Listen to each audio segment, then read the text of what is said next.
এক শহরে থাকতো তারা এক পরিবার, আর তাদের মাঝে ছিল 4 জন সদস্য, আর তাদের দুটো ছেলে ছিল। তাদের বড় ছেলের নাম ছিল রাফুল, আর তাদের ছোট ছেলের নাম ছিল ইমরান।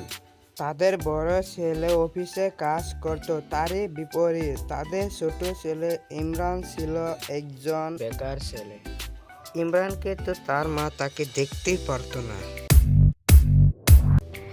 মা, আজকে আমার না খুব তাড়া আছে, আমাকে আজকে এক্ষুনি যেতে হবে। হ্যাঁ মা, যাই তাহলে আমি। তুমি বাড়ির থেকে নিজের খেয়াল রাখো। এই বলে রাফুল অফিসের কাজে যেতে লাগলো।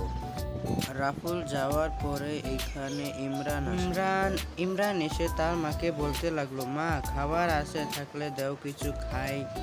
তোমার তো শুধু সারাক্ষণ খাই খাই খাই আর খাই, অসহ্য কর একটা। তোর মতো ছেলে জানলাই কেন আমার কপালে দিল, অকর্মের ঘাটি। এরপর তার মার সঙ্গে কি হবে আপনারা কি গেস করতে পারছেন? যদি না, তাহলে চ্যানেলটাকে সাবস্ক্রাইব করে রাখুন। পরবর্তী গল্পে আমরা আবার আসবো।